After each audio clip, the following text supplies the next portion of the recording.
c'est l'équipe de Steph. Nous avons gagné les Diables Rouges, c'est du bonheur. Rien que du bonheur, on les a tapés les Américains. On va en parler tout de suite pour faire une bonne émission. Ils font donc un invité, on y viendra après, mais il faut surtout ma bande, l'équipe de Steph, qui vous allez voir dans cette émission, ils sont souvent très bons dans les pronos. Mon ami Bertrand Crasson. Bonjour Stéphane. Ça va mon bon Bertrand? Super, hein. Donc un mauve, je vais expliquer pourquoi après. Philippe Van de Waal. Bonjour, bonjour Rudy. Philippe. Bonjour Rudy. Merci, appelez-moi Rudy jusqu'au bout. Mais moi j'assume. Ah, aujourd'hui, tu le Aucun mérites, souci, hein. on va parler. Tant que tu m'appelles pas Roberto, on en reparlera après. Bonjour Stéphane. Ça va mon bon Marc. Très bien, merci. Je suis enfin mon affiche, je vous préviens tout de suite. Qu'est-ce que j'étais dans mon lit, comme ça, comme un fou. Julien, comment ça va? Très bien, vu que Bon, j'ai j'ai la- envie, Julien, j'ai envie. Non. Allez, hop, c'est fait. Voilà, Julien. C'est celui qui a le meilleur prono. Hein. Voilà. Ça- Ouais, juste on va en reparler après. le Vous plus faites proche, le en tout mariole. cas. Eh les gars, Le plus proche. silence, un peu de respect. On a un Portugais ici qui est en deuil. Bonjour mon bon Géronimo Bonjour, Moreira. c'est votre faute, vous nous avez refilé Martinez. Ça Vous y est. avez prévenu, hein. Et mesdames et messieurs, j'avais expliqué dans l'émission quand M. Boucher est venu qu'on allait faire l'équilibre et qu'on allait avoir des présidents de parti mais qui aiment le ballon. Et aujourd'hui, on a le président des écolos, Gilles Vandenbuur. Bonjour Gilles. Bonjour. Gilles, depuis 3 mois président des écolos. Exact, on ne ouais. parle pas de politique aujourd'hui. Hein. J'ai bien compris. Sinon, c'est J'ai directement bien en compris. prison. Super. Bon, c'est pas parler pas foot, que on vous a n'y allez plein pas de choses à souvent, dire. mais tout peut arriver un jour. On va parler de quoi aujourd'hui? Trump humilié. Eh ben oui. Infantino ridiculisé. Eh ben oui. L'Espagne, est-ce que c'est jouable ou pas? On en parlera. Est-ce que c'est un potentiel d'une équipe qui est capable de nous battre ou bien de nous les battre? Et puis parlons de Portugal et de Roberto Martinez avec mon ami Géronimo. Ceci dit, Gilles, si vous voulez gagner, vous prenez votre téléphone et vous envoyez 6322 foot au 6322 foot au 6322. On va en croisière avec Manu Voyage, 1 euro l'SMS. Et alors Marco, on a un parcours incroyable. La Grèce, l'Espagne, le Portugal, la France et le bateau arrive où Marco? On revient sur la Grand Place de Bruxelles. On revient sur la Grande Place Voilà. de Bruxelles parce que le bateau MSC va donc accueillir les Diables Rouges quand on revient de la finale et qu'on a battu précédemment les Français. Une petite boutade, ça fait toujours du bien. N'oubliez pas de jouer. Merci à Manu Voyage. Allez voir sur le site www.manu Voyage. Et tout est inscrit. C'est d'une valeur quand même de 3500 € pour 2 personnes. Tout est offert, le voyage, la cabine et même la piscine. Bon Marco, parce qu'en croisière, on a... Très bien. Alors... En Belgique, c'était la fête. Regardez, il y avait des fan zones partout. Et je vous montre ça parce que c'était à Binche. Il y a eu, j'ai rarement vu, on va en expliquer pourquoi après, autant d'émotions dans ce pays. Je pense que la Belgique a été vexée, abîmée, frustrée avec ce qui s'est passé. À 2 h du matin, on est quand même un pays de dingue. Hein. On était là partout avec beaucoup de fierté. Et c'est bien dans ce pays aussi que parfois, flamands, wallons, germanophones, on tire tous dans le même sens. Daniel Camus nous racontait dans les émissions précédentes qu'on manquait parfois de chauvinisme, comme peuvent être des nations comme le Portugal, les Espagnols et tout. Et bien hier, c'était le cas. Voilà, c'est fait. Alors, vous savez, j'ai une équipe de chroniqueurs, c'est le Graal. Et on va regarder hier parce que ce sont les rois du prono. On regarde ça. Un match nul avec peut-être des pénaltys. 1-3 pour la Belgique. 1-3 pour la Belgique. Un buteur? Doku. Le cœur parle, va dire 5-0 pour la Belgique. 3 pour la Belgique et un but de Pardo. 1-0 pour la Belgique. Van Aken de la Il va à la même buvette que Julien. Alors, Je prédis une victoire des Belges. Maintenant, le résultat, c'est tellement aléatoire de dire les hommes, mais victoire des Belges. victoire. Oh, j'ai envie de dire, je vais vous étonner, forcément victoire des Belges. Et juste parce qu'il a fait 2 rentrées exceptionnelles et que parfois je le titille, bah, que Romelu rentre et qu'il nous fasse gagner. Et je l'embrasserai sur le front. Voilà, regardez-moi bien. Je t'embrasse sur le front. Romelu, tu le mérites. Très bien pour cette belle entrée. Vous avez vu quand même, Géronimo, 5-0. L'autre, il est chargé à mort, il va dans les trucs. 5-0. Crasson, lui, il se mouille pas. Il dit, oh, je ne sais pas, victoire, je ne sais pas. Mais il a dit victoire. Et le seul qui a juste, je peux le remettre si vous voulez, je dis victoire des Belges, but de Romelu. Bon, allez, Non, je suis désolé. J'ai donné donc le bon prono.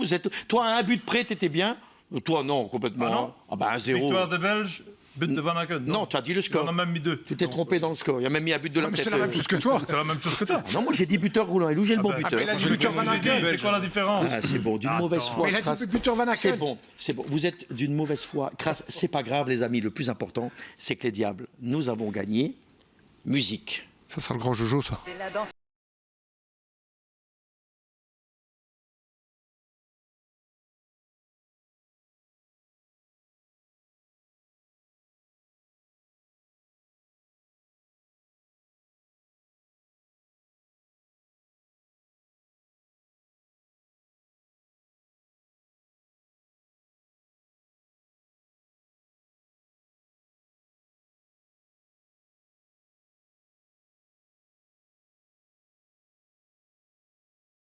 Voilà. Alors, je voulais juste vous dire que hier, ils nous ont rendu service, en fait, ces deux couillons. Parce que grâce à eux, ils ont motivé tout un peuple, toute une équipe, tout un coach, tout un staff. Et je pense qu'on n'est jamais rentré aussi bien dans un match avec une telle force. Quand je vois le Yuri Tielemans, comment il a mangé le ballon tout le match. Et hier, j'en ai les émotions. Qu'est-ce que j'étais fier d'être belge. Merde, quoi. J'ai vu tous ces gens, tout le monde ce matin en disant on est là, on est là. Parce qu'il a voulu nous humilier, parce que ces tricheurs à col blanc, ils ont essayé de nous le faire à l'envers. Ceci dit, Balogun, Ngoy, il l'a mangé tout le match. Et je voulais juste terminer pour expliquer à Donald. Bon, après, il faut quand même dire les choses. Il a voulu annexer le Groenland. J'espère qu'on ne sera pas dans la merde, Gilles. Je ne sais pas ce qu'il va faire avec nous maintenant, mais j'espère qu'on n'aura pas des séquelles de cette petite victoire. Mais je voulais juste dire à M. Trump, à M. Infantino, que le roi, on termine notre Abrahamson avec le roi, la loi, la liberté. Ben, le roi, mec, nous on en a un. Toi, tu es tout sauf un roi, tu es plutôt un dictateur et un despote. La loi, ben nous les lois, on tente en tout cas de ce pays de la respecter. On n'essaie pas d'acheter la FIFA et la liberté. Eh bien, Donald, nous, c'est la liberté de penser, la liberté de jouer et surtout la liberté de vous battre avec beaucoup de dignité. Au revoir et merci. Comment dire en flamand? Bedankt voor alles. Bedankt en tot ziens. Voilà, et tot ziens, je ne sais pas, mais qu'est-ce que ça m'a fait du bien de vous taper. Voilà. Et j'insiste que Balogun n'y est pour rien, le peuple américain n'y est pour rien, mais quand on est gouverné par des cons et par des idiots, eh bien, on en subit les conséquences. Et qu'est-ce que ça fait du bien d'être belge? Je ne sais pas ce que vous en pensez, mais je présume que vous aussi. On va faire... Steph passe à l'attaque. Ça m'a fait du bien de me lâcher. Steph passe à l'attaque et maintenant c'est à vous. On l'avait compris. Pardon? On l'avait compris. Vous l'avez compris. Non mais vous êtes quand même d'accord avec moi que c'était... Bertrand était Diable Rouge aussi, une cinquantaine de fois. C'est jubilatoire hier. Ah oui, je crois qu'après l'épisode du Sénégal et puis cette campagne un peu de déstabilisation aussi à travers l'affaire Balogun, dans la presse, on avait l'impression que cette équipe des États-Unis était subitement devenue une des meilleures et qu'elle allait nous secouer. Rien à faire, on les a baladés et on s'est rendu compte que nous, on était une équipe très forte, parmi les plus fortes pour l'instant.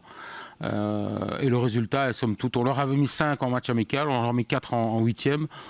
Voilà, c'est une équipe tout à fait banale et on a été très bons, mais je veux dire, il n'y avait même pas photo. Je ne vais pas dire que c'était un match d'entraînement, mais nous concentrer, bien dans le coup, avec une composition d'équipe, on en reviendra peut-être après. On va en parler après. Mais là, c'est surtout maintenant... Il n'y avait même pas de matière à discussion sur les deux formations. On va en parler de ballon après, mais sur l'émotion, Philippe, on sentait quand même que les Belges ont été vexés. Ils ont été touchés dans leur amour-propre et l'équipe aussi. Exactement, tout, mais même les supporters, le staff, les joueurs. Mais ce qui est bien, oui, mais on était concentrés. Quand tu vois les joueurs rentrer sur le terrain avant les hymnes nationaux, tu sentais déjà une sérénité dans les regards et les attitudes des joueurs, même du staff. Tu voyais que c'était OK, on est concentré, on sait ce qu'on doit faire, on va gérer la situation. Elle a été vite gérée dans les premières minutes du match. Marco, on a senti dès le début qu'on était dans l'état d'esprit. Est-ce que, parce que je ne vais pas vous cacher, je sais que vous allez me chambrer, mais j'ai échangé avec Rudy Garcia dans l'après-midi par SMS, 2-3 SMS, en lui disant, sans dire, le peuple est là. Rudy, tu peux leur dire à tes joueurs, on est là, parce qu'eux, ils ne le voient pas tout le temps. Et j'ai senti ce pays, quand on est sorti de l'émission hier, il y avait une espèce de... Les Belges voulaient vraiment battre les États-Unis. Mais en fait, on a senti vraiment cet engouement après tout ce qui s'est passé quand on a tous découvert un petit peu ce changement de règlement. Je pense qu'il y a vraiment eu un dégoût, une révolte, et ça a été unanime à tout point de vue, que ce soit de tous les côtés, de toutes les parties, que ce soit et même la presse wallonne. Internationale, c'est on ce en que je dis. parlera. Oui, je crois que c'était unanime. De toute façon, c'était tellement évident. Et c'est vrai que quand on voit un petit peu leur entame de match, moi en tout cas, j'avais le doute par rapport à ça, parce que je me disais. Mais maintenant, qu'est-ce qui peut encore se passer? C'est-à-dire qu'on a un président en place qui change le règlement, qui fait tout pour en tout cas mettre les... Ce sera quoi la suite? Qu'est-ce que ça va être la suite? Puis on se demandait si l'arbitrage... je crois que Bertrand et Philippe avaient dit, voilà, maintenant c'est le terrain qui va prouver. Mais moi, je me posais cette question. Et puis par contre, quand je vois l'arbitrage... Hier, je me dis qu'il y a eu un arbitrage qui a été vraiment excellent et qui ne s'est vraiment pas laissé influencer. Mais c'est vrai qu'on a senti, en tout cas, quand on est sorti, comme tu l'as dit, des studios, c'était vraiment extraordinaire. Gilles, parle pas de politique, mais quand même, ce qui s'est passé là, c'est pas normal. Et on a senti vraiment, j'ai vu que tous les présidents de partis se sont positionnés, toute la Belgique s'est positionnée, quels que soient les partis. J'ai trouvé ça chouette de montrer aussi que, quoi qu'il arrive dans l'adversité, on n'est pas d'accord, nous les Belges. Oui, tout à fait. Je pense qu'il y a aussi des leçons par rapport à la vie en général. En fait, ici, on parle de foot. Il y a une injustice avec un tout-puissant, Trump, qui a des méthodes insupportables. Et on a vu, vous l'avez dit, la presse internationale, toutes ces cartes là qui ont été sur les réseaux sociaux. On voyait le drapeau américain, et puis tous les autres pays qui supportaient potentiellement la Belgique. Et je pense que oui, ça a mis un coup de fouet en fait, aux joueurs aussi. Et il y a tout le monde un coup de fouet de se dire, on y va, on va pas se laisser avoir par l'injustice. Et en fait, il y a aussi un symbole plus large. C'est-à-dire qu'en fait, essayer de tricher, essayer de faire la loi du plus fort, essayer de tordre le bras des institutions, ça marche pas en fait. Et c'est sur le terrain qu'on voit qui va gagner. On gagne pas avec un coup de téléphone. Et je trouve que c'est une belle leçon, mais dans tous les domaines en fait. Politique, économique, sociaux. Ici, c'est le sport. Et je pense que c'est pour ça que ça touche autant les gens. C'est parce qu'en fait, il y a vraie injustice. C'était la loi du plus fort. Trump contre la Belgique. Vous imaginez vraiment le pot de terre contre le pot de fer. Et c'est la Belgique qui a gagné 4-1. Une claque en plus, on va pas se mentir, c'est une claque. Moi, j'aurais pas misé 4-1. J'aurais misé une victoire belge, mais pas 4-1. Je crois qu'aujourd'hui, l'union fait la force a pris tout son sens aujourd'hui. Oui, quand on voit un petit peu ce qui s'est passé par rapport au... Fais-moi un bisou. Voilà. C'est tous les jours ça sur le plateau, c'est juste parce que les Belges ont gagné. Venant d'un Italien. Mais non, mais vraiment, je crois que l'union fait la force a pris tout son sens hier après tout ce qui s'était passé. Alors, vous avez vu que le thème de Steph passe à l'attaque, c'est appelez-moi Rudy ou Roberto. Alors, il y avait notre d'humour tout le temps avec mon ami Philippe qui m'appelle Rudy depuis le début. J'irai jusqu'au bout. I love it, Rudy, je t'aime. Et on ira jusqu'au bout. Ah, c'est facile, hein? C'est facile de critiquer. On est là. Et le plus important, en disant on va retenir quoi, qu'on a tapé les Américains et qu'on est là. On s'en fout qu'on a mal joué dans les premiers matchs. Ouais, mais voilà. Moi, je suis un supporter. On en reparlera après de cela. Mais quand j'ai dit appelez-moi Rudy ou Roberto, c'est surtout parce que mon ami, vous avez bien compris pourquoi. Mon ami, là, parce qu'il rigole. Moi, on est vraiment amis, je ne le cache pas. Mais un vrai supporter du Portugal, abonné à Benfica. Il a une maison dans la région de Guimarães. C'est pas un faux portugais, c'est un vrai. Hein. T'as les boules quand même. Roberto. Depuis le début, c'est compliqué. Non, mais je suis en colère. Je suis en colère comme les 11 millions de Portugais aujourd'hui sont en colère. Quoi. Ces types, c'est la plus grosse arnaque du football. Je pense que ces types a eu, pour moi, le diplôme d'entraîneur dans un Kinder Surprise. Sincèrement, je ne comprends pas comment cette personne communique avec les joueurs. Pour moi, il ne s'est pas entraîné parce que vous avez des joueurs que dans leur club sont des loups enragés. Et hier, on aurait dit de moutons qui broutaient la pelouse. Vraiment, il faut pointer du doigt. C'est Martinez, que j'espère qu'il s'en bat et que le prochain donne un coup de pied dans la fourmilière parce qu'il n'y a rien qui va. J'en veux également à la Fédération portugaise d'avoir engagé ces types qui touchent quand même 4 millions d'euros par an. Hein, c'est combien ? 4 millions d'euros par an. Ça va, Bertrand? Mais Géronimo, parce que c'est la parole aux autres sur ça, et bien sûr à Julien, mais Martinez, en fait, il n'y a pas que moi qui le dis, et mon ami Bertrand et d'autres d'ailleurs ici, il vend du rêve, en fait. Il va quelque part, et il a des générations en or pour finir.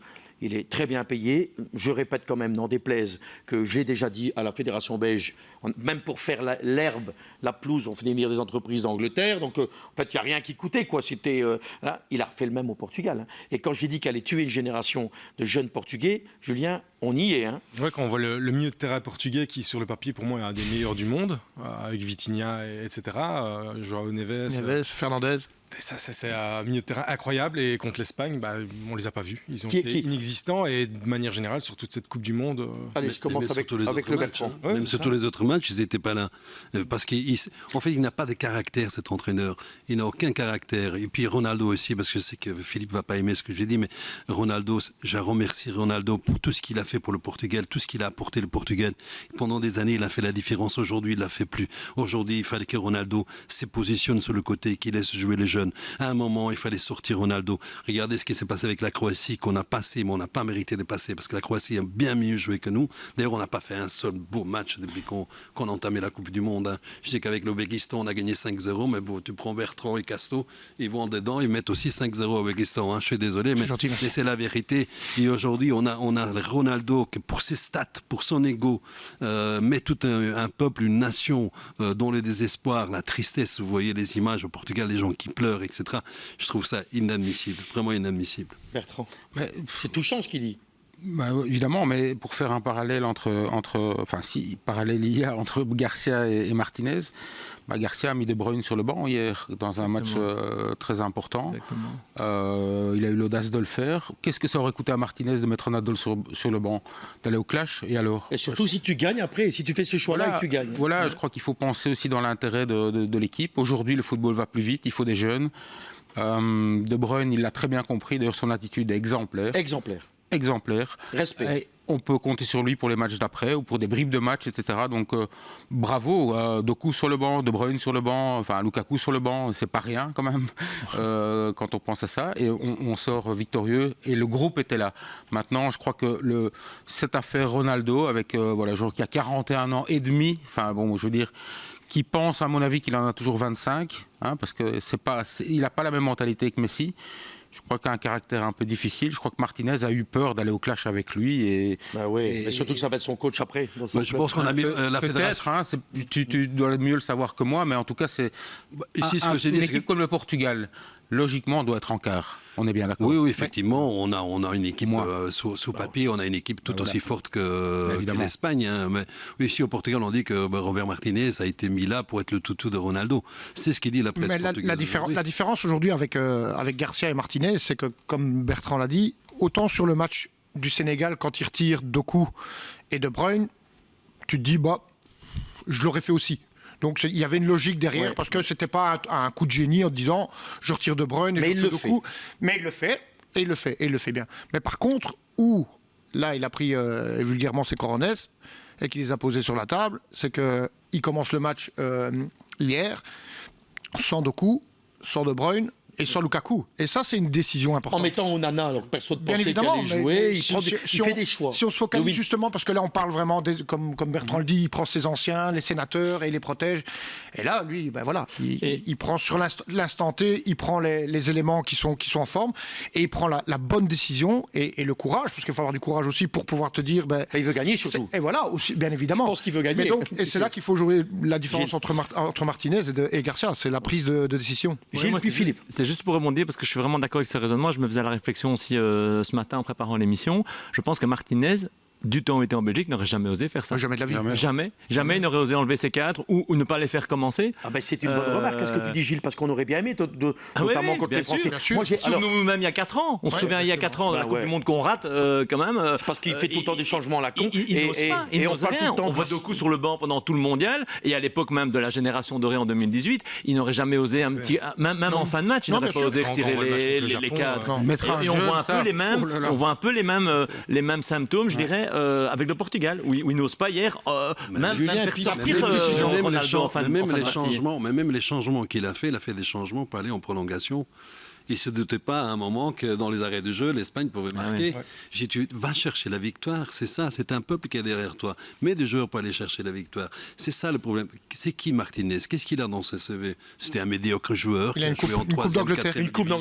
Il a une coupe d'Angleterre et so what? C'est ça qui va gérer des stars comme la Belgique à l'époque. Et le Portugal, c'est comme un mec qui fait du karting le dimanche et puis on passe une Formule 1 pour c'est une blague. Ça. Mais Philippe, bien sûr, Garcia, alors, sérieusement, il fait le job. En fait, ce qu'il doit faire un entraîneur, c'est de faire des choix pour faire gagner sa nation. Et l'autre, il n'ose pas. L'autre, il ne le fait pas. Et il prend le mur, comme il me dit, et il continue, et il le prend. J'ai vu une scène terrible, ce que dit Geronimo, c'est qu'à 5 minutes de la fin, il est là, comme il sait faire avec ses beaux costumes. Et alors, il se dit, de toute façon, on va aller aux prolongations, on va gagner. Il ne pense jamais que les Espagnols, ils peuvent en mettre un. Il est clair que le problème du Portugal, c'est Martinez. Et dans la foulée, tu te retrouves avec le problème de Ronaldo. Oui. Moi, ce que je veux retenir, c'est ce que tu as dit. C'est quand tu as commencé ton monologue là, il y a 5 minutes, tu as 100% raison. Moi, ce que je retiens de tout ça, c'est la carrière de Ronaldo. C'est le respect que vous devez à ce joueur qui a fait connaître le Portugal sur la scène internationale. Oui, mais il dit aussi qu'il aurait pu demander lui-même de sortir. Exactement, mais là, on est dans la dernière ligne droite de sa carrière. Juste une seconde, mais les grands seigneurs, les grands seigneurs, ils doivent savoir quand il faut s'arrêter. Oui, mais c'est ça les grands seigneurs. Je suis complètement d'accord avec toi qu'il est à la ramasse. Sinon, tu n'es plus un seigneur, tu es un égoïste, un narcissique. Mais pas oublier qu'il en a 6. C'est un narcissique? Bah oui, bien sûr. Ah oui. Et tu viens de le voir, toi? Ben oui. Non, je pose la question. Mais Moi, je peux plus poser de questions dans cette émission. Philippe. Non, il a un ego. Mais je repose la question autrement sur un autre joueur. Est-ce que Messi a un ego? Bah, tu le vois moins en tout cas sur le terrain. C'est-à-dire que tu vois la partie c'est un sujet après avec Julien. C'est un sujet après. Messi, j'adore Messi. Hein, ils sont à la table des 4. Hein. Comme je disais tout à l'heure, tu as Pelé, tu as Maradona, tu as Messi pour moi et tu as Ronaldo. C'est la table. Hein. Ils ont tous des égos. Mais Ronaldo a un ego surdimensionné, mais je pense qu'il fait des bonnes choses aussi avec son ego. On parle de ses hôpitaux et de ses gosses, etc. Ça, c'est un autre débat. On en parle après dans le flash. C'est extra sportif. C'est extra sportif. Oui. Mais je pense que Philippe, là, on parle des choix sportifs. sportifs. On va en parler après. Oui, il y a une conduite, mais crois-moi, là, on parle que des choix sportifs. Les choix sportifs, Julien, est-ce qu'il ne pouvait pas demander lui-même pour sortir Ronaldo, c'est pas dans son genre de demander à sortir. Mais je pense que le problème, c'est qu'un bon entraîneur arrive à former une équipe autour d'un joueur pour que le joueur soit performant aussi pour l'équipe. Là, Martinez, il a tourné son équipe autour de Ronaldo qui n'est plus performant. Et il n'a jamais su sortir de ce cadre parce qu'il y a des entraîneurs qui sont actifs, d'autres qui sont réactifs. Et puis il y a Martinez qui est carrière. Martinez, Marco, le mot de fin sur cela. Oui, bien sûr. Et Marco, je pense aussi que Martinez, lui aussi, pense à sa pomme, à ses contrats, sa carrière. Il n'y a que ça qui compte. C'est son CV de toute façon. Et souvenez-vous, il y avait je pense que c'est contre le Japon, hein, où Rodrigo Benkens, je crois, se fâche en disant mais est-ce que tu vas réagir? Est-ce que tu vas réagir? Oui. Pendant le match. Voilà. Après, excusez-moi d'être cru, c'est vulgaire, c'est football. Il a une chatte contre le Japon. Oui, non, mais ce que je 100 fois l'histoire. Ce que je veux dire, c'est. Et alors tout le monde crie au génie. Hein. Mais non, mais bon. Non, mais ce que je veux dire, c'est justement ça. Ça veut dire que ça situe un peu. C'est-à-dire que la façon de réagir quand tu es au bord du terrain et ça restera flagrant parce que même Benken s'est excusé après où il dit qu'est-ce que tu attends pour réagir? Mais qu'est-ce qu'il fait là? On termine avec Geronimo, parce qu'après on va passer avec Julien pour le flash. Mais Geronimo, le sentiment là, au pays, pendant le match, toi tu regardais le match, présume avec des amis portugais ou quoi, est-ce que les gens étaient vraiment dans une révolte vis-à-vis du coach ou vis-à-vis de Ronaldo? C'est depuis le début du mondial. Hein. Martinez est très critiqué au Portugal pour ses choix, pour ses tactiques. Il n'est pas très aimé ni par la presse ni par des anciens joueurs. On ne comprend pas ces choix-là déjà. Et de nouveau, c'est toute l'équipe. Toute l'équipe jouait pas hier. Donc on a des joueurs extraordinaires. Ils n'arrivent pas à faire jouer cette équipe. On parle des Ronaldo parce qu'on a plus facile à taper sur Ronaldo. Et on dit par exemple l'Argentine, Messi en Argentine, mais en Argentine, tu as des joueurs qui vont à la guerre pour Messi. C'est pas le cas des Portugais. On sent qu'ils se forcent pour jouer pour Ronaldo. On sent qu'ils n'aiment pas. Donc alors Ronaldo, je dis de nouveau son ego, un back maintenant au Portugal. Hein. Bon, avant, on va passer au flash foot. Sachez que tout à l'heure, dans la deuxième partie, chers amis téléspectateurs, on va bien sûr revenir sur le match, sur ceux qui ont été bons, pas bons. Mais je pense qu'ils ont plutôt tous été bons et comment on va devoir jouer contre l'Espagne. On va commencer le teasing, mais pour l'instant, c'est le flash foot avec Julien de Noël.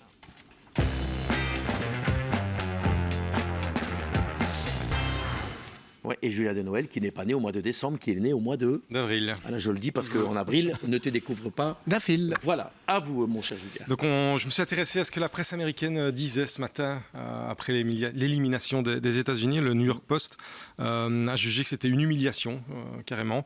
Je cite, les États-Unis auront du mal à s'en remettre, tant à cause de cette défaite cuisante que de la danse à la Donald Trump de la Belgique. Les joueurs belges qui ont fêté la victoire en se moquant de Donald Trump. La danse c'est Romelu qui fait comme Donald. Excusez-moi, on peut quand même il faut un petit peu se permettre de chambrer aussi. Quand je vois comment on a été humilié par cette décision. Moi, il m'a fait rire. D'ailleurs, je vais te faire un bisou. On voit. Un deuxième bisou à Romelu parce que c'était. Regardez la danse. Hop là. Gilles, c'est moqueur, mais c'est drôle. Oui, tout à fait. Et c'est marrant parce que alors, il n'est pas à la table des 4, Lukaku, j'entends, mais c'est aussi un grand joueur quand même de notre histoire de foot. Il a, je trouve, un énorme ego. Mais il sait le partager. Et c'est là où on le voit ici. Et je trouve la réaction aussi à la fin du match, quand il prend le maillot d'Onana qui est blessé. Ça, c'est de la classe. Ça, c'est passer et il des triche messages. Pas, je pense, quand il fait ça. Moi, je ne suis pas toujours d'accord. Je trouve que le leadership et l'ego, c'est important, que ce soit en sport, que ce soit en politique, que ce soit dans d'autres domaines. Mais il faut savoir pouvoir aussi transmettre. Il faut savoir aussi mettre les autres en valeur. Et ça, c'est la grande classe. Et moi, je trouve que Lukaku, à ce niveau-là, c'est la grande classe. Et donc, qu'il fasse ça avec toute l'équipe autour de lui, je trouve que ça... C'était drôle. Ça a la tronche, comme on dit. Quand on voit exactement, pour vous rejoindre, quand on voit un peu son comportement aujourd'hui, alors qu'il est réserviste, même si il est rentré, il a été titulaire une fois.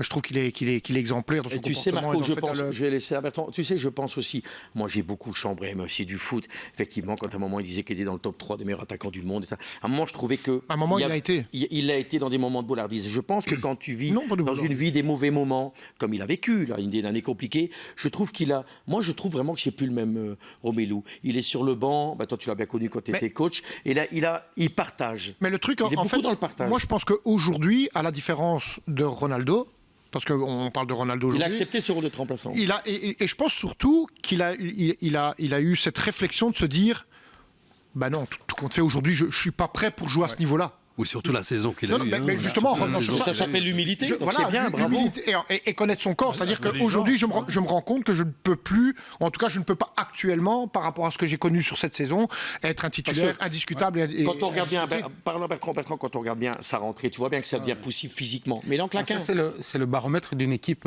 qui est en confiance, c'est le banc. Ouais. Ce sont les réservistes qui montent avec une mentalité exemplaire, même Witsel.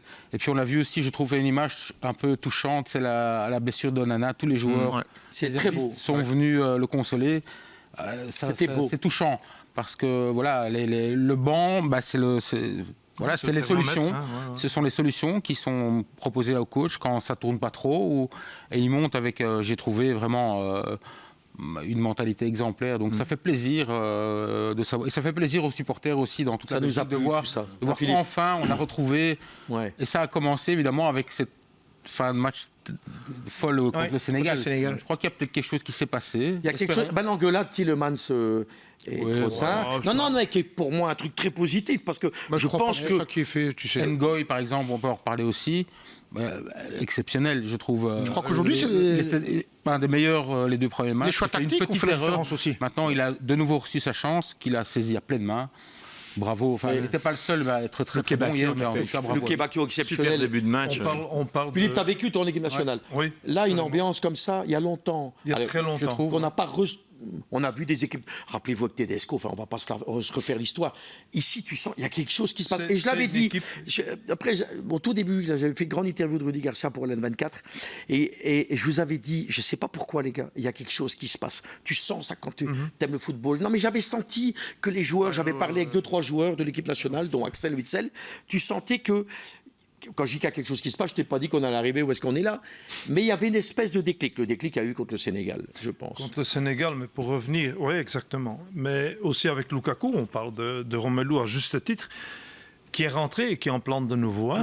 chaque fois. Le hasard Il fait monte, bien il la Il touche chose. un ballon, il la claque au Et fond. il la met dedans, on va dire, presque comme Mais d'hab. non, mais c'est la Comme- classe. comme d'hab. Mais je voudrais quand même dire que, au même prix que Kevin De Bruyne, il ne rentre pas, lui. Il n'est même pas rentré une minute. Et malgré tout, tu vois qu'il a la banane et qu'il C'est vrai. s'occupe de Alors que c'est pas un caractère facile. Tu crois-moi. l'as eu, toi. Je l'ai eu. Non, je il sais n'est ce pas que facile, c'est. il est austère, il est froid. Voilà. Et là, Mais il était. Là, il est dans le groupe et il s'adapte au groupe. Donc, Et- on a une vraie équipe. Et Philippe, quand c'était 1-0, il était debout comme ça derrière exactement. les coachs. Je ne l'ai jamais À vu coacher. comme ça. C'est Moi, normal, c'était- il n'a jamais été sur le banc. Donc je ne pouvais pas le voir. Allez, hop, prison, Non, hein. Mais pourquoi? Mais c'est vrai en plus. Ouais, c'est vrai. Il n'a jamais été sur le banc, comment tu voulais le voir là, comme ça appuyé? Chapeau. Non, ça tu rêves. Même pas en On va rêve. le décoiffer. Prison, allez, hop, prison. Mais pourquoi? Prison, j'en ai marre. Vous le méritez, c'est l'ensemble de votre œuvre.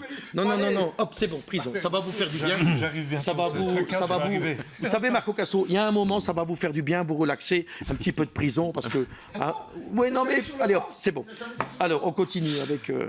The Athletic a parlé d'une prestation décevante et d'un jeu brouillon pour les États-Unis, une défaite cuisante carrément.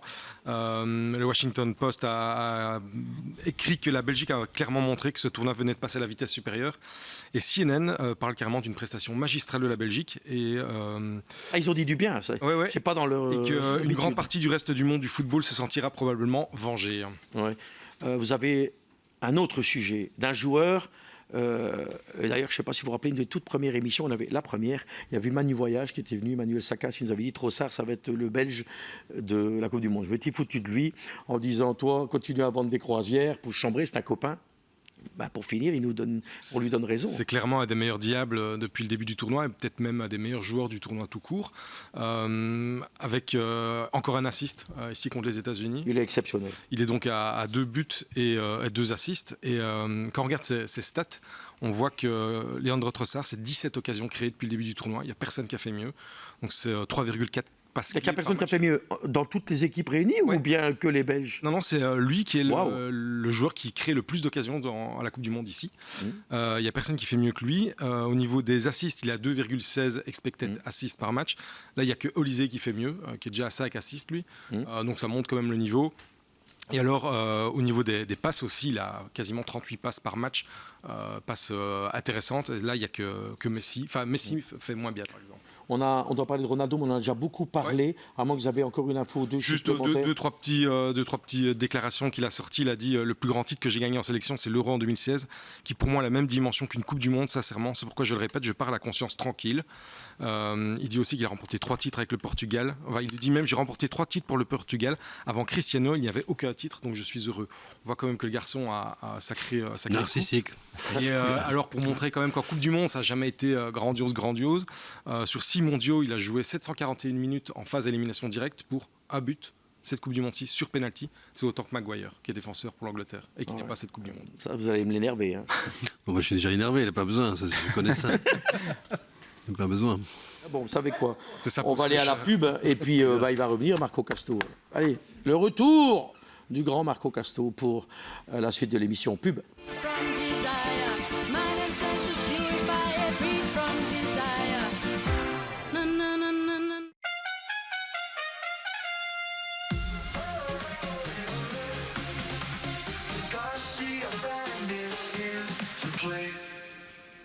C'est la suite de l'équipe de Steph. Alors effectivement, on parle du match, de ce qui s'est passé hier. Et je voulais prendre un angle en disant, tiens, est-ce que le petit Nicolas Raskin, le petit Nicolas n'est pas devenu un grand? Et est-ce qu'il n'est pas indispensable? Est-ce qu'il doit toujours jouer maintenant Marco Casto? Vu son profil et vu l'impact qu'il met, et quand on voit un petit peu les Espagnols, je pense qu'il nous rendrait de grands services contre l'Espagne. Hein. Tu le mettrais contre l'Espagne? Contre l'Espagne, je le mettrais parce que c'est quelqu'un de vite. Enfin, il est vite, il est vite sur l'homme. Ça va pas être un combat physique entre guillemets, genre Nouvelle-Zélande, genre les États-Unis où il y a des duels, en tout cas vraiment physique, costaud, de hauteur. Donc je crois que c'est quelqu'un qui pourrait correspondre effectivement dans ce milieu de terrain. Bertrand Crasson. Oui. On commence avec Onana, avec un schéma où ils sont à 3, hein, avec Yuri et... Ça pouvait paraître un peu bizarre, 3 milieux défensifs. On se dit, oula, qu'est-ce qui se passe?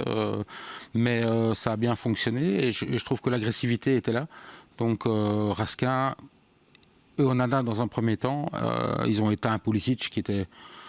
autant Ngoy a été un Balogun, Raskin a été un Pulisic, ça n'a pas duré longtemps, 10-15 minutes. Pulisic s'est perdu dans son match, il est même sorti. C'est intéressant ce que vous dites. Donc voilà, à part ces deux-là, il y avait vraiment plus grand-chose dans cette équipe. Et puis Raskin, ce que j'ai trouvé intéressant aussi, c'est qu'il joue propre maintenant, et de moins en moins, ses relances sont propres. Il n'en a pas raté beaucoup. Il est partout, et une mentalité exemplaire. Il est à l'assist d'ailleurs, pour De Ketelaere sur le premier. Oui. Moi, ce garçon m'épate vraiment. Il est incroyable. Puis la mentalité, le sourire, la grinta tout le temps. Moi, j'adore, franchement. Et Philippe Onana, quand il sort, moi, je vais être honnête avec vous, hein, je suis supporter, je n'ai pas la même qualité de science du football que vous, mais je me dis, oh là, Onana était bien rentré avec de l'impact physique. Pour finir, rentré de Van Aken, le petit Raskin, il a couru comme un lapin pendant 1h30. C'est-à-dire que ça a été une bonne leçon dans un malheur pour Onana, parce que tout compte fait, on a commencé avec 2 numéros 6, 2 récupérateurs en la personne de Raskin et de Onana. Avec Tielemans un peu plus haut, on avait déjà vu contre le Sénégal que là, il s'était épanoui à un moment donné quand il jouait plus haut. Et ici, qu'est-ce qu'il a fait? Par force, il a mis Raskin, il a fait rentrer Van Aken. Donc Raskin était tout seul en numéro 6. Contre l'Espagne, ça peut être intéressant parce que ça donne l'opportunité à Van Aken de rentrer dans le jeu et de faire ce qu'il a fait hier avec un Tielemans qui est épanoui à cette position. Il a simplement retourné son triangle avec la sortie d'Onana. Gilles? Oui, moi j'aimerais rebondir sur ce que vous dites. Je pense aussi que, moi je trouve que Tielemans a explosé hier aussi en tant que capitaine et on l'attendait beaucoup. Moi j'ai entendu beaucoup de critiques sur Tielemans sur les premiers matchs. C'était mérité parce qu'il avait fait un mauvais match. Mais là il est exceptionnel. Mais depuis la fin de la deuxième mi-temps contre le Sénégal, et au-delà même du fait qu'il marque les goals, il amène quelque chose. Là hier il est partout. J'ai l'impression qu'à la fois il récupère, il est devant et il donne cette grinta au reste du groupe. Tu sais ce que j'ai aimé hier chez lui? Il a été capitaine en fait. Voilà. Et moi honnêtement depuis le début du mondial, ça me manquait un peu ça. Ouais. Hier il était capitaine et on voit qu'il grandit dans son rôle. Ça c'est très bon augure pour la suite parce que moi j'espère vraiment qu'on va encore aller plus loin que juste vendredi prochain. Ça on va en parler après. Il a été capitaine Mais sur son visage, Geronimo, on voyait, c'est pas le seul, hein, mais lui, il y a 10 minutes de la fin, là. Ouais, mais maintenant, je l'ai jamais vu comme ça, c'est comme ça qu'on veut le voir. Si je peux. Et la première balle, désolé, mais la première balle, le coup d'envoi, il va directement mettre un coup d'épaule à Balogun pour dire ici, il met les choses au point direct. Je suis d'accord aujourd'hui sur son rôle par rapport à son match. C'est ce qu'on a vu hier. Hein, C'est ce que j'allais dire. Sur son match d'hier, j'ai aucun problème par rapport à ça. Par contre, quand on parle de rôle de capitaine, il est devenu parce que l'équipe a été bonne autour de lui. Un capitaine, normalement, c'est le contraire. Mais aussi dans l'attitude. Mais laisse-moi finir. Normalement, justement. Mais ton attitude, elle ne doit pas arriver quand tout roule. Ton attitude, elle doit arriver quand ça ne fonctionne pas. Donc, et attention, chapeau, il a fait un gros match et je ne vais pas trop. Vous revenez sur le passé, c'est un peu ça. En disant que vous n'étiez pas. Mais qu'on le Sénégal, non, il a pas un peu ce non, rôle-là. ce que je veux, où je veux calmer les ardeurs aujourd'hui, c'est là. C'est-à-dire qu'il a fait un gros match. On a vu son rôle de capitaine. Il faut le même contre l'Espagne, c'est ça qu'il est en train de nous dire. Mais son rôle de capitaine, aujourd'hui, on l'a vu parce que l'équipe autour de lui a été juste énorme. Il n'est jamais content. Hein. Il y avait son rôle de capitaine avec le Sénégal. Hein. Son coup de gueule, c'est quoi? C'est aussi le rôle de capitaine. Son coup de gueule. De tirer les oreilles à ses partenaires. Ouais, je crois que maintenant, on n'est pas sur le terrain, on ne sait pas ce qui se passe. Satobi, il a son coup de gueule parce que N'empêche que c'est à partir de ces moments-là. Tu sais, les coups de gueule, tu les as parce qu'on t'insulte. Pas tous les deux en même temps. N'empêche que c'est à partir de ce moment-là que je n'ai pas dit le contraire. Mais sinon, avant ça. Ce que je veux dire, c'est que en tout cas, son rôle de capitaine, on le ressort aujourd'hui parce que ça a bien fonctionné. Mais c'est quand ça va mal que ça doit fonctionner. Il joue aussi Plo. Clairement. Ouais. Raskin l'a libéré. Hein, Ça, c'est le plus important. Libéré, délivré. Raskin l'a libéré. Vous savez, dans son côté schtroumpf grognon, il veut nous... Non, parce que c'est un schtroumpf grognon, et italien en plus. Il est en train de nous expliquer, mais je comprends ce qu'il veut dire, c'est que maintenant, c'était super, hein, et qu'avant, il n'avait pas vraiment ce rôle de capitaine, mais comme il est grognon, il revient sur ça. Moi, j'ai plutôt envie de dire... Non, je ne reviens pas sur ça. Alors, j'ai plutôt envie... Je reste chez moi. Non, mais commencez pas à faire le grognon. Hein. Ah bah ouais. Vous n'acceptez aucune remarque. Il faut dire que tout est beau et tout violette. Mais j'ai jamais dit ça. J'ai plutôt envie de dire, tiens, est-ce que maintenant, c'est parti comme leader de capitaine. Oui, je pense que là, il a trouvé son rôle, il a trouvé son aura qui lui manquait. Et ça va faire du bien à l'équipe. Et pour revenir sur la question initiale de Nicolas Raskin, oui, je pense qu'il ne doit plus quitter l'équipe. Parce qu'il a aussi une capacité à jouer comme deux hommes. Et donc, si tu le mets seul 6, les joueurs devant sont libérés. Il a un peu un rôle qui me fait penser à Witsel à l'époque. Witsel. Witsel, info, important, info. Info pour vous, Philippe. Witsel qui est devenu le joueur belge le plus vieux à jouer en Coupe du Monde, qui fait sortir à certains Philippe Van de Waal du podium, qui était 3e jusqu'à. Ah bon ouais. Tu sais quoi? Tu m'apprends quelque chose. Et ben voilà. Je savais. Mais c'est gratifiant. C'est très sûr. Dire que je ne savais même pas. Et je trouve grognon. J'ai gagné quelque chose, non? Rien. Non, tu peux, vu que tu es 4e maintenant. Je trouve grognon. Est-ce que vous avez quand même aimé beaucoup de choses hier sur certains joueurs, par exemple, mais des trucs que tu t'es dit, on a tous été surpris. Moi, je vais être honnête. Alors, on en reviendra avec Philippe. J'ai parfois chambré avec De Kuiper, hein, en disant j'y crois pas, les gars, j'y crois pas. Hier, il est bon. C'était pas le seul. Non, hier, il est bon. Aujourd'hui, moi, si je dois retirer quelqu'un, c'est le collectif, parce que j'ai du mal à retirer quelqu'un en disant lui a été meilleur qu'un tel ou qu'un tel ou qu'un tel. Là, on a vu un gros collectif, on a vu une grosse mentalité, on a vu un super match des Diables et qu'on aurait aimé voir dès le début. Mais là, aujourd'hui, en sortir un particulièrement, je dirais non. Ce que je ressors aujourd'hui, c'est justement le collectif, que ce soit staff et que ce soit bloc équipe. Après, le Bertrand, quand Ngoy prend sa suspension, le coach il doit revoir sa position défensive. Là, ça le perturbe. Hein. Il nous a manqué contre le Sénégal, en tout cas, Ngoy, je trouve. Ah oui, clairement. Le deuxième but est synonyme à la mésentente entre Théâtre et Mekele. Donc ici, vraiment, Ngoy, on avait besoin de cette puissance physique, cette jeunesse, cette audace et cette vitesse qui, à mon avis, n'était plus là depuis Vincent Kompany. Donc maintenant, je trouve qu'on l'a trouvé. Ouais. Il faut le laisser grandir. Je trouve que c'est un super défenseur central. Par contre, petite anecdote quand même, j'ai vu en face les plus mauvais défenseurs centraux. Oui, mais c'est bien de le dire. Le capitaine américain. Le capitaine des États-Unis. Chapeau, c'est exceptionnel. Je crois que c'est le pire défenseur central. Il y a 2 ans, je joue au baseball. Hein. Non, mais vous savez quoi? C'est bien, Bertrand, que tu dises, parce qu'à un moment, on doit aussi être... On va pas tomber comme certaines nations, dont nos voisins, on va être dans l'euphorie. On joue contre des clettes hier. Hein. Mais on est bon contre des clettes. On a déjà vu, dans l'expérience, excusez-moi, mais cette équipe américaine, mais j'ai déjà vu qu'on a été mauvais contre des clettes. Mais là, on a été bon contre des clettes. On a pris le match comme il le fallait, justement, par rapport à une équipe qui allait pouvoir nous mettre en difficulté, et on a fait ce qu'il fallait. Julien. Un jour dont on n'a pas encore beaucoup parlé aujourd'hui, c'est Luke Bacchio, je trouve. Luke Bacchio était... Ça, c'est sa sœur, Luke Bacchio, c'est sa sœur. Quel match. Qui fait un excellent match et surtout, c'est sa connexion avec Castagne, je trouve, qui était excellente. Très bon. Mais Castagne, on n'en parle jamais. Oui, mais sobre, efficace. Les deux dans les débordements, les dédoublements, etc., c'était parfait. Vraiment, Luke Bacchio était infernal. Après 20 minutes, moi j'ai changé avec Marco en message. Je dis, qu'est-ce qu'il a bouffé Luke Bacchio chaque fois qu'il rentre? Voilà un joueur qui est chaque fois bon quand il joue avec les Diables. Oui, c'est vrai, Luke Bacchio. Et je trouve aussi, pour aussi faire un petit coup de queue, Charles de Ketelaere, il marque de goal. Et on l'attendait quand même un peu là. On sait que c'est pas sa position de prédilection. Sa tête, elle est belle. Après, comme des défenseurs, il va la chercher. Mais il va la chercher. Mais il est là au bon moment. Il a un peu le côté ras des surfaces, en tout cas sur le premier, qui manquait un peu sur les deux premiers matchs. Et moi, j'étais content pour lui parce qu'on voit qu'il avait la rage. Sur le non-verbal, quand il marque son premier goal, il y a un côté rage qui, moi, je trouve, faisait plaisir à voir parce qu'on voit que ça le frustrait quand même. Son début de mondial, quand même un peu compliqué, même s'il n'était pas dans son rôle. Parce que surtout, on a été fort critique. Alors que, au-delà de la critique, personne n'a jamais réellement analysé que ce gamin-là ne joue pas à son poste. Exactement. En club, il ne joue pas là. Et donc, on l'a critiqué. Oui, il ne sert à rien, il ne sert à rien, il ne sert à rien. Alors et qu'il n'a pas beaucoup de boulot. Exactement, c'est quelqu'un qui court. Et moi, j'étais d'autant plus heureux pour lui hier parce que justement, on l'a tellement critiqué et dans une position qui n'est pas la sienne. Et donc, j'étais vraiment, vraiment content pour lui hier. Après, on en parlera après contre l'Espagne. Il joue... Bertrand l'a dit, quand une défense qui est faible, mais il fait le job. Ouais, mais non, et moi, ce que j'aime beaucoup avec lui, c'est comme d'autres, comme Van Aken, c'est des mecs qui se la pètent pas, quoi. Ils se la ramènent pas. Alors c'est bien d'avoir un peu de grinta avec des Tielemans, des guerriers. Il y a même une forme de nonchalance quand tu ne sais pas bien. Quand tu les regardes, tu te dis, le mec, il est...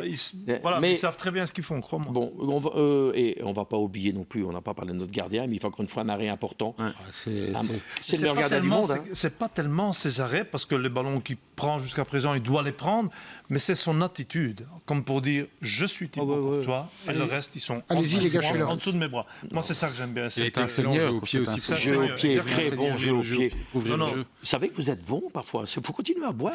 Bah oui, je continue. Vous devez continuer à aller dans les phases zones. Tant qu'on est toujours dans le tournoi, je continue. Ouais, allez-y, mettez-vous des murges vendredi, vous êtes excellent, je ne comprends pas. Mais c'est important d'avoir un grand gardien comme Thibaut Courtois, ça met en doute les attaquants. Et pourtant vous l'avez. Mais pourtant au Portugal, tu avais un bon gardien. Vous l'aviez. Oui, il a un bon gardien. Costa, c'est un bon gardien. Ça rassure une défense. Tu joues différemment. Il a vraiment une belle bande de failles. Vous savez qu'en dépression, vous êtes en train de lui dire qu'il y a un grand gardien. En tout cas, c'est très bien. C'est très bien pour le. Heureusement qu'ils ont un grand gardien. C'est très bien parce qu'il joue au Benfica. On va pouvoir le vendre plus cher. C'est bien. Oui, il joue pas beaucoup. Il faut aussi voir qu'il n'a pas eu une saison pas très régulière. Il a été blessé en début de saison. C'est pour ça qu'il a de la fraîcheur. À Benfica, il n'a pas énormément joué.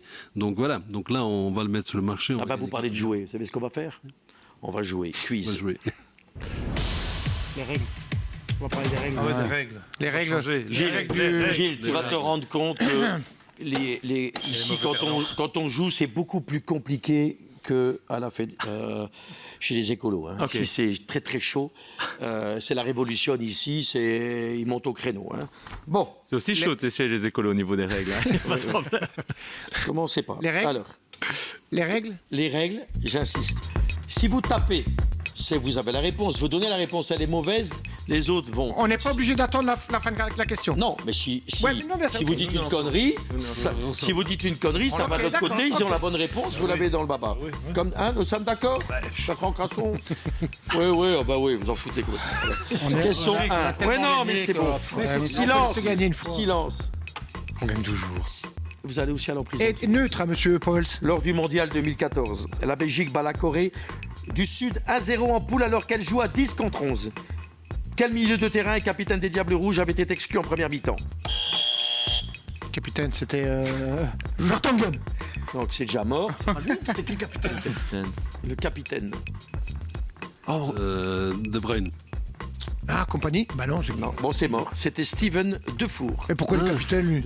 Parce que le capitaine, ce jour-là, c'est sûr, c'est vérifié. Oui, c'est vérifié. Ah non, ne mettez pas en cause encore une fois les questions. Oh non, mais c'est bon. Il a été capitaine. C'est bon, 0-0. Oui, il était capitaine. Il a joué à Porto. C'est match amical? Il a joué à Porto. Il a joué à Porto. Non, lors du mondial. Écoutez les questions. La Coupe du Monde 2014. Moi, je me souviens pas qu'on avait fait. Allez, question 2. Silence, on avance. Question vicieuse. Bande de tricheurs. Lors du match d'ouverture de la Coupe du Monde 2010, l'Afrique du Sud affronte le Mexique.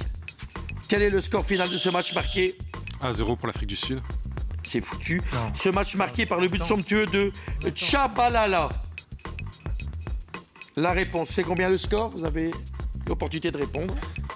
2-0. C'était 1-1. Allez, terminé. Le mec, il regarde jamais le football. Et pourquoi tu parles de victoire alors? J'ai jamais parlé de victoire. Non, Marco, arrête. Arrête d'être de mauvaise foi. On doit avancer. Allez, on va sur un 0-0. Vous êtes mauvais, 0-0. Il faut laisser une possibilité de... J'ai vraiment une bande de clés. Des autogols. Des autogols. Gilles, Géronimo, autogol partout là. pouvez relever un peu le niveau. Oui, on y va. Vous pouvez un peu relever le niveau. Parce que... Tu poses des questions. Après, on est là. Hein. Tu peux jouer. Hein. En finale du Mondial 2002, le Brésil bat l'Allemagne 2-0. Quel joueur et capitaine brésilien a eu l'honneur de soulever la Coupe du Monde, devenant le premier homme à jouer 3 finales de suite? C'était bien lui. Hein. Roberto Carlos. Voilà, donc c'est foutu. Non. Rivaldo. C'est pas le gardien. Dunga. Tafou. Cafou. Cafou. Ouais, vraiment. Hein. C'est ça, et c'est quoi, C'est c'est facile quand même comme question. Ben oui, tout à fait. C'est facile, on est Mais c'est parce d'accord. qu'on veut gagner, on répond trop Ouais, vite. c'est tout dit 0-0. Cafou, alors. C'est Cafou. Cafou. Non, moi j'ai dit Cafou. Non, t'as pas dit Cafou. Ah, si, j'ai Moi, dit. j'ai dit Ouais, café, lui, café, ouais, c'est ça. T'as cafouillé plutôt. Regardez le VAR. Par contre, vous avez Regardez le VAR. Par contre, vous avez bien cafouillé, ça je te le confirme. C'est 0-0. Commencez pas, hein. Vous n'êtes pas au Parlement ici. Alors, question 4. En quart de finale du Mondial 2006, le Portugal élimine l'Angleterre au tir au but. Quel joueur portugais, alors coéquipier de Wayne Rooney à Manchester United, pousse l'arbitre à exclure ce dernier? Ronaldo. Cristiano Ronaldo, 1-0. Bravo. Ah, je suis désolé. Mais il a 1-0. pas- 1-0. Il a buzzé 2 fois, il a buzzé. C'est 1-0. c'est en même temps. Non, c'est 1-0. 1-0. Alors, ou vous égalisez, ou c'est la grande victoire pour le grande victoire pour le Portugal. On peut quand même leur laisser peut-être quelque chose, les gars. Faut quand même un peu de respect. Après, si vous voulez égaliser, Ça va. On va voir la semaine n'oubliez prochaine. pas que les Belges, on lâche rien. Hein. Ça va, Julien? Ouais. Si jamais vous tombez dans le vous pouvez enlever votre truc. Hein. Vous avez du mal. Ta chambre. Hein. Je crois que la soirée a été dure hier. Hein. Quel attaquant espagnol, passé par l'Atlético de Madrid et le Barça, c'est facile ça, termine co-meilleur buteur du Mondial 2010 en portant la Roja jusqu'au titre? Oh, la Rora. Torres. Bah oui. Non, c'est foutu. Mais non. Je répète, Moi aussi. je vous laisse quand même pour faire un 2-0 et l'humiliation. Quel attaquant espagnol passé par l'Atlético de Madrid et le Barça termine co-meilleur buteur du Mondial 2010 en portant la Roja jusqu'au titre? Je donne un prénom. Villa. Bien joué. Ah, David David Villa, bien Villa, joué. c'est vrai. Bon, c'est humiliation totale. Hein. Désolé, mais là, on a laissé ce cadeau à nos amis Fallait- portugais. Fallait que le Portugal gagne quelque chose. Et qu'est-ce qu'on dit? On dit obrigado. Obrigado. Obrigado. Allez, publicité. Hop là!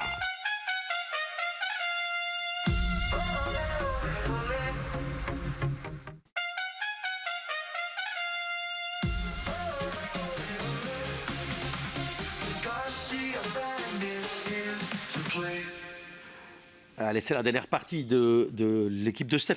On est tous chauds, mais vous avez bien compris que tout le monde n'a pas dormi beaucoup et que cette victoire, on l'a là. Mais alors, les gaillards ici et les cuisses, j'ai jamais vu une bande pareille. On va revenir au foot, hein, l'équipe des coachs.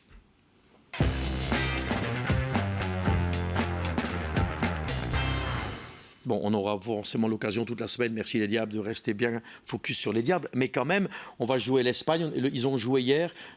Comment on doit jouer contre l'Espagne, mon bon Bertrand? Ouais, c'est-à-dire 90% des matchs que l'Espagne joue, il la joue contre un bloc bas, en un football dominant où il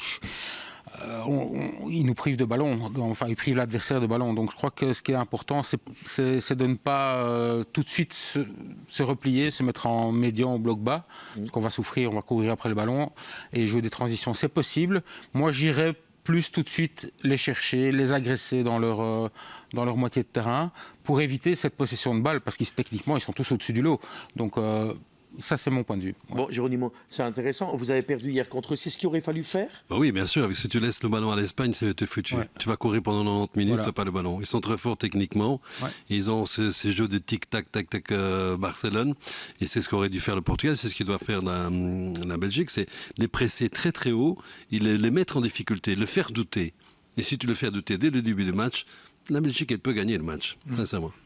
Ouais, clairement, ce qu'il faudra faire, c'est gagner ce milieu de terrain, parce que c'est là qu'ils vont chercher la transition et ça va très vite vers l'avant avec Olmo, et on essaye de faire sauter les lignes systématiquement, que ce soit même les défenseurs.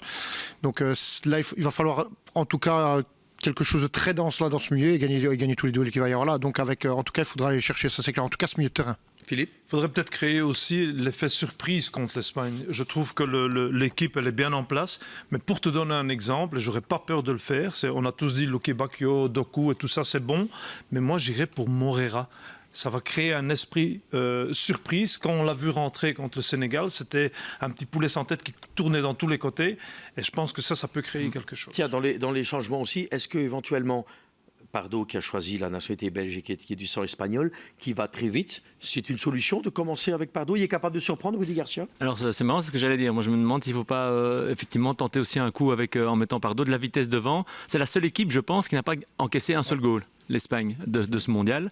En tout cas, donc aller marquer, ça va forcément être compliqué. Mais moi, ma crainte, c'est que s'ils marquent, après nous derrière, donc aller les surprendre avec de la vitesse, je pense que c'est important. Donc pourquoi pas Pardo, effectivement. Ben voilà, on a plein de solutions. De toute façon, on va en parler toute la semaine. On termine avec Julien. Ouais, moi, je remettrais Doku titulaire pour ce match, justement pour sa capacité T'es sûr? pour aller chercher la vitesse et faire mal à la défense. Pour l'instant, il a gardé la balle hier. Pour l'instant, il a gardé la balle, mais moi, ce que j'aime bien, c'était le Doku qui prend la profondeur. Je le vois pas souvent. Alors, je préfère mettre Pardo et Luque Bacchio. Des espaces, donc ça peut être. Allez, non, mais de toute façon, vous avez toujours des idées saugrenues, mais on vit comme ça avec vous depuis 5 semaines. Moi, je dois vivre mes pronos. On doit vivre avec. Oui, oui, c'est ça. Allez, c'est le râteau de marquer. Et tu sais bien, Geronimo, petite musique tout le temps, parce que chez Marco Casto, il y a tout ce qu'il faut. Chez Casto, il y a tout ce qu'il faut. Outils et matériaux.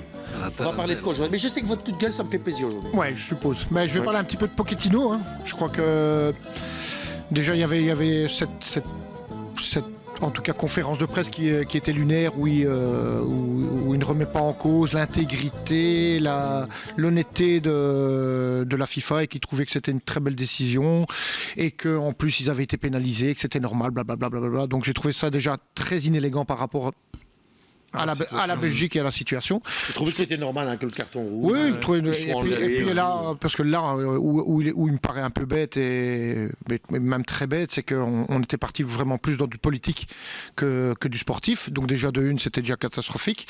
Et puis de deux, la belle réponse en tout cas de nos diables, et surtout lui, la réponse qu'il n'a pas eue justement tactiquement pour pouvoir contrer notre équipe nationale. Quand on voit un petit peu, en tout cas cette équipe qui était vide et tactiquement et techniquement, c'était juste pitoyable. Bertrand, il acquiesce. Et avec tout le respect que j'ai pour cette équipe des États-Unis, et surtout avec le respect de la victoire de nos diables, parce que c'était aussi qui ont fait en sorte que cette équipe soit médiocre. Mais j'ai trouvé un Pochettino qui avait aucune idée, qui n'avait rien, qui n'a rien proposé en tout cas tactiquement pour pouvoir réagir, parce que si maintenant on regarde bien, si on réanalyse un petit peu la situation, il n'y a aucune occasion, il ne se passe rien dans ce match par rapport aux États-Unis. Donc chapeau bas à monsieur Pochettino qui vit bien sa vie à mon avis à Miami, mais qui continue à y rester, parce qu'à mon avis, il ne restera pas longtemps. À mon avis, avec Trump, donc voilà, on trouve pas le cadre aujourd'hui. Oui, chapeau aussi à Garcia. Je trouve aussi très bon coaching aussi. Quand c'est bien, il faut le dire aussi. Bien sûr. Le fait d'avoir mis De Bruyne sur le banc, le fait d'avoir fait les changements. Bravo pour lui. Son coaching, c'était une démonstration, et je trouve que quand c'est bien, il faut le dire aussi. Eh bien, on va terminer sur cette note positive. Vous avez fait la conclusion la plus belle que vous n'avez jamais faite depuis 5 semaines. Et l'union fait la force. Et l'union. Bon, tiens, mets ton chapeau, toi. Merci. Gilles, merci. Merci beaucoup. C'était bien sympa. Geronimo.